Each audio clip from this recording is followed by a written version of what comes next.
অনেক চেষ্টার পর রাসূলুল্লাহ সাল্লাল্লাহু আলাইহি সাল্লামকে যখন শাম সিরিয়ায় বাণিজ্যের জন্য নিয়ে যান, ওই জায়গার এক পাদ্রী ছিল দীর্ঘদিন কিতাব তালাশ করে দেখতেছেন যে আখিরি জামানার একজন পয়গম্বর হবেন, একটা কাফেলা নিয়ে আসবেন, এইখানে তারা আসবে, আমি তাদেরকে খাবার খাওয়াইবো। ওর মধ্যে একটা বাচ্চা থাকবে, 10 বছর পার হয়ে যাবে। এই বাচ্চা যখন একটা মরা গাছের নিচে বসবে, ওই রাসূলুল্লাহ সাল্লাল্লাহু আলাইহি ওয়াসাল্লামের বরকতে মরা গাছকে আমার আল্লাহ তাআলা সাথে সাথে তাজা বানায় দিয়ে, বলেন সুবহানাল্লাহ। রে মুসলমান ভাই বন্ধু, আমার দয়ার নবী, মায়ার নবী যখন রাস্তা দিয়ে চলতে লাগলেন, আবু তালিব বলে, অন্যান্য সময় আমরা যখন ব্যবসা বাণিজ্য করতে যাই, এই দৃশ্যটা আমি দেখতে পাই নাই। কি দৃশ্যটা দেখলাম? মাথার উপরে আমরা সামনে দিয়ে যাচ্ছি, পিছনেও যাচ্ছি, এক খণ্ড মেঘ আমার ভাতিজা মুহাম্মদ সাল্লাল্লাহু আলাইহি সাল্লামের মাথার উপর আমার আল্লাহ তাআলা ছায়ার ব্যবস্থা করে দিয়েছে, বলেন সুবহানাল্লাহ। এই জন্য কবি বলেন, নবী যখন রাস্তায় চলতেন পশু পাখি সালাম করত। নবী যখন রাস্তায় চলত পশু পাখি সালাম করত। চলন্ত পথে উড়াত মেঘে ছায়া দিত নবীর মাথায় রে, ছায়া দিত নবীর মাথায়। জোরে বলেন মারহাবা। আমার ভাইরা, আমার বন্ধুগণ, আমার দয়াল নবী মায়ের নবীর মাথার উপর এক খণ্ড মেঘ যখন নবী যাচ্ছে, মেঘও যাচ্ছে, যত দূর যাচ্ছে তত দূর মেঘ যাচ্ছে, কিন্তু নবীর মাথার উপরে কোনো সময় রোদ লাগে না। আবু তালিব এই দৃশ্যটা দেখার পরে আমার রাসূলের প্রতি মহব্বত ভালোবাসা ঠিকই ছিল, কিন্তু রাসূলের হাতে কালেমা পড়ে মুসলমান হতে পারে নাই। রে মুসলমান আমার বন্ধুগণ, শুধু রাসূলুল্লাহ সাল্লাল্লাহু আলাইহি সাল্লামকে ভালোবাসলেই সে জান্নাতি হতে পারবে এই রকম কথা নাই। আমার রাসূলের ভালোবাসতে হবে এবং রাসূলের অনুসরণ করতে হবে।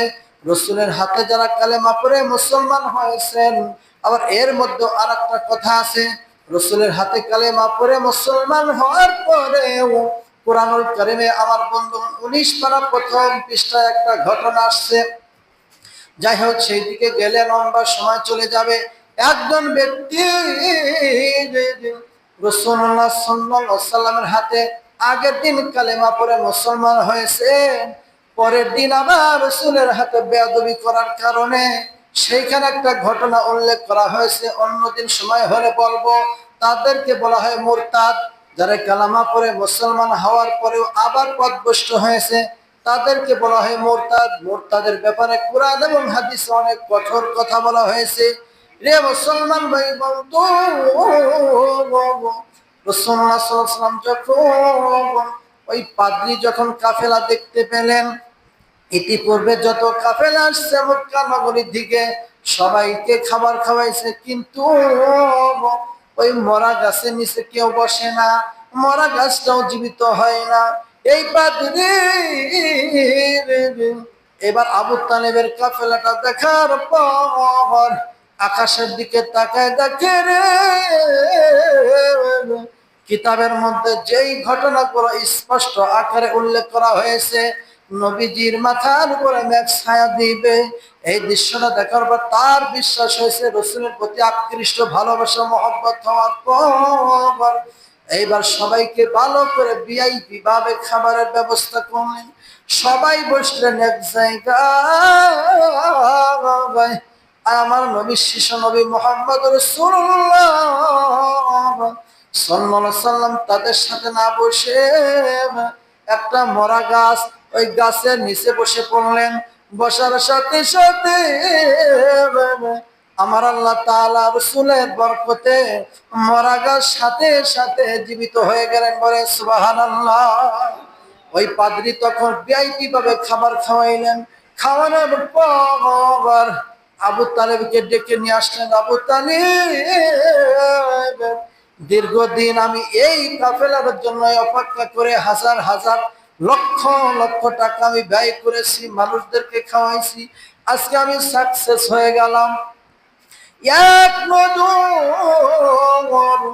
আখির নবীজিকে দেখার জন্য আমি এত মানুষদেরকে খাবার খাওয়াইছি। আমার রসুলের চেহারা মোবারক দেখলেন, রসুলকে বুকে জড়াইলেন, আদর করলেন। ভালোবাসা দেওয়ার পর ওই ইহুদির চোখ দিয়ে ঝরঝর করে পানি পড়া শুরু হয়ে গেল। এবার আবু তালেব বলতেছেন, কি ব্যাপার ইহুদি? ও পাদ্রী সাহেব, আপনি কেন কান্দেন? আমার ভাতিজাকে আদর করলেন, ভালোবাসা দিয়ে মহব্বত করলেন, কিন্তু আপনার চোখ দিয়ে পানি পড়তেছেন, কারণ কি? এই ইহুদি ডাক দিয়ে বলতেছেন, আবু তালিব রে, আমি কিতাবের মধ্যে যতটুকু পাইছি তোমাদেরকে সব বলতে পারবো না, শুধু এতটুকুই বললাম, এই শেষ নবী মুহাম্মদ সাল্লাল্লাহু আলাইহি সাল্লাম আমার বন্ধুগণ, তার যত মানুষ ভালোবাসবে আবার তার শত্রু বেশি আছে। আর দেরি করো না, তাড়াতাড়ি মক্কায় ফেরত যাও। যদি এই জায়গার মানুষ জানতে পারে আখিরি নবীর প্রকাশ পেয়েছে, সবাই তখন তাকে মেরে ফেলার চেষ্টা করবে, শত্রুতা করবে, তাকে আঘাত করবে। আমি তোমাকে তাড়াতাড়ি উপদেশ দিলাম, আর দেরি করবা না, তাড়াতাড়ি ব্যবসার কাজ শেষ করে তোমরা মক্কায় চলে যাও। বলেন সুবহানাল্লাহ।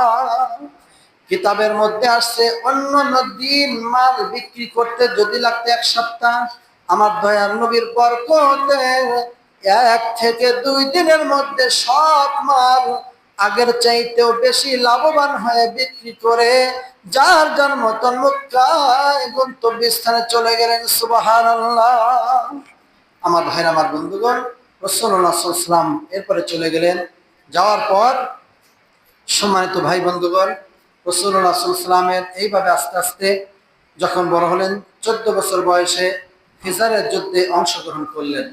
এরপর রাসূলুল্লাহ সাল্লাল্লাহু আলাইহি ওয়াসাল্লাম 14 থেকে 25 বছর বয়সে রাসূলুল্লাহ সাল্লাল্লাহু আলাইহি ওয়াসাল্লামের জীবনে আরো অনেকগুলো ঘটনা হয়েছে। এরপরে আমার আল্লাহ তাআলা খাদিজাতুল কুবরার বাসায় রাসূলুল্লাহ সাল্লাল্লাহু আলাইহি ওয়াসাল্লামের রাখালের হিসেবে, যদি আমরা রাখালটা বলবো না, রাসূলুল্লাহ সাল্লাল্লাহু আলাইহি ওয়াসাল্লাম কাজ করতেন। কাজ করলেন কিভাবে? চাচার অবস্থা ভালো ছিল না, লোক সংখ্যা বেশি ছিল। এক পর্যায়ে রাসূল নিজেই বললেন, চাচা আপনার অনেক কষ্ট হচ্ছে, অনেকগুলো সন্তান ছিল আবু তালেবের, আপনি অনুমতি দিন, আমি কোথাও কাজের সন্ধান করে কিছু টাকা পেলে পরিবার মিলে আমরা খাবো। যাই হোক, খোঁজ খবর নিয়ে খাদিজাতুল কুবরা, মক্কার মধ্যে সবচেয়ে ধনাঢ্য ব্যক্তি ছিলেন, খাদিজাতুল কুবরার বাসায় রাসূলুল্লাহ সাল্লাল্লাহু আলাইহি ওয়াসাল্লাম ওর ছাগল, দুম্বা, বকরি চড়াইতেন। রাসূলুল্লাহ সাল্লাল্লাহু আলাইহি ওয়াসাল্লামের এক নজর খাদিজাতুল কুবরা দেখার পর চিন্তা করলো, আরো 3 জায়গায়, একটা কিতাবে আসছে 3 জায়গায় বিয়ে হয়েছিল, আর একটা কিতাবে আসছে 2 জায়গায় বিবাহ হয়েছিল। খাদিজাতুল কুবরার বিবাহ হয়েছিল, স্বামী মারা গিয়েছে, তার অন্য কোনো সম্পদ ছিল না, বা বাইবের আত্মীয় স্বজন ছিল না, সব সম্পদের মালিক সেই আগের যুগে 40 মণ স্বর্ণের মালিক ছিল খাদিজা। 40 মণ স্বর্ণের মালিক ছিল খাদিজাতুল কুবরা। এত ধনাঢ্য ব্যক্তি। চিন্তা করলো, 40 বছর বয়স হয়েছে, 3টা স্বামী মারা গিয়েছে, এখন আর বিবাহ করবো না। কিন্তু আমার দয়ার নবী, মায়ার নবীর যখন তার বাসায় কাজের জন্য রাখলেন, রাসূলুল্লাহ সাল্লাল্লাহু আলাইহি ওয়াসাল্লামে রাখার পর তার সংসারে ব্যবসা বাণিজ্য আগের চাইতে বেশি বৃদ্ধি হলেন। খাদিজাতুল কুবরা আমার রাসূলের প্রতি মায়া মহব্বত হলেন। এরপরে সিরিয়ায় গেলেন, ব্যবসা বাণিজ্য করলেন। রাসূলের বয়স আস্তে আস্তে আস্তে আস্তে যখন পূর্ণ হচ্ছেন, এমন তো অবস্থায় আবার দ্বিতীয়বার যখন গেলেন ব্যবসার কাজে, ওই দ্বিতীয়বার যাওয়ার পথে রাসূল ব্যবসার কাজে আছেন সিরিয়ায়। এর মধ্যে খাদিজাতুল কুবরা একটা স্বপ্ন দেখতেছেন। স্বপ্ন হলো, 2টা নক্ষত্র আকাশ থেকে এসে তার কলিজার ভিতরে প্রবেশ করলেন। সেই সময় মক্কা নগরীর সবচেয়ে বড় তাবিরকার ছিল ইবনে শিরিন, তার কাছে জিজ্ঞেস করা হলো। তখন সে স্বপ্নের তাবির হিসেবে বললেন, খাদিজা তুমি বড় ভাগ্যবতী মহিলা, তোমার কপাল আল্লাহ খুলে দিয়েছে, এমন একটি মানুষ তুমি পাইবা স্বামী হিসেবে, যেই স্বামীর এত মর্যাদা, এত সম্মান হবে, যে কারণে তোমার সম্মান আল্লাহ বৃদ্ধি করে দিয়েছে। 2টা নক্ষত্র মানে তোমার দুনিয়া এবং আখিরাত কল্যাণ হয়ে যাবে। তুমি সেই লোকটাকে বিবাহ করো, স্বামী হিসেবে কবুল করো। স্বপ্নে দেখার পর রাসূলের প্রতি আরো আকৃষ্ট, ভালোবাসা, মহব্বত হতে লাগলেন। এত পাগল করা হয়ে গেলেন যে আমি তো বিবাহ করবই না, কিন্তু স্বপ্ন দেখার পর তার চিন্তাধারা পাল্টে গেলেন, রাসূলুল্লাহ সাল্লাল্লাহু আলাইহি ওয়াসাল্লামকে বিবাহের জন্য পাগল হয়ে গেলেন। যাই হোক, লম্বা কথা, রাসূলুল্লাহ সাল্লাল্লাহু আলাইহি ওয়াসাল্লামের সাথে বিবাহ হলেন। মক্কার কাফের বেঈমানেরা খাদিজাকে বলেন, খাদিজা তুমি একটা জ্ঞানী মানুষ, তুমি এত ধনাঢ্য ব্যক্তি, মুহাম্মদের মতন একজন এতিম মানুষ, গরিব মানুষকে কেন বিবাহ করলা?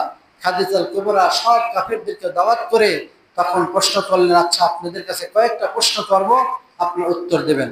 বলে, 1 নম্বর প্রশ্ন হচ্ছে, আপনারা বলেন তো দেখি, আমার সেই সময় তো পর্দার বিধান ছিল না, নারী পুরুষ ওপেনে কথা বলতে পারতেন, দেখা করতে পারতেন, কোনো সমস্যা ছিল না।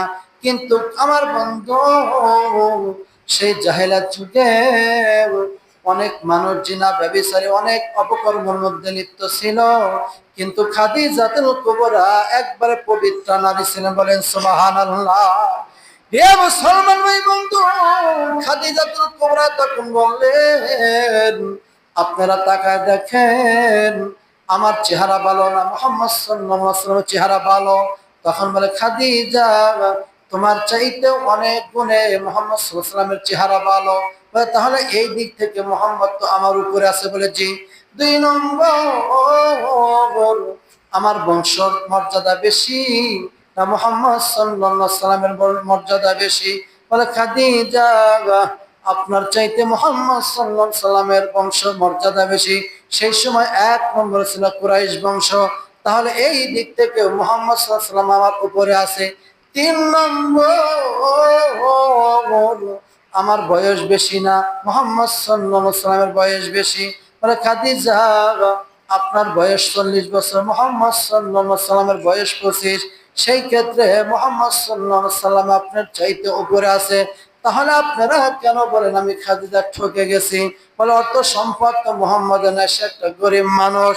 4 নম্বরে আপনি ঠকে গেছেন, আপনি অনেক কোটিপতি, মুহাম্মদ সাল্লাল্লাহু আলাইহি ওয়াসাল্লাম তো দরিদ্র মানুষ, তার তো কোনো অর্থ সম্পদ নাই।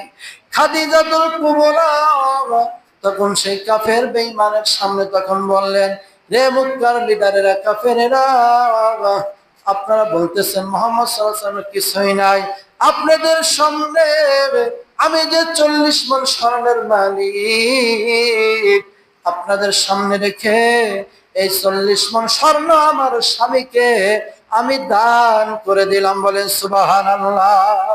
এখন আপনারা বলেন তো দেখি, এখন মুহাম্মদ সাল্লাল্লাহু আলাইহি ওয়াসাল্লাম জিতে গেছে না আমি জিতে গেছি? বলে, আপনি তাহলে জিতে গেছেন। তাহলে আজ থেকে আর কোনদিন আপনারা বলবেন না মুহাম্মদ সাল্লাল্লাহু আলাইহি ওয়াসাল্লাম গরিব মানুষ, তাকে তুমি বিবাহ করে ঠকে গেছো, কারণ আমি এখন থেকে গরিব। আজ থেকে আমার স্বামী 40 মণ স্বর্ণের মালিক হয়ে গেছে। বলেন আল্লাহু আকবার।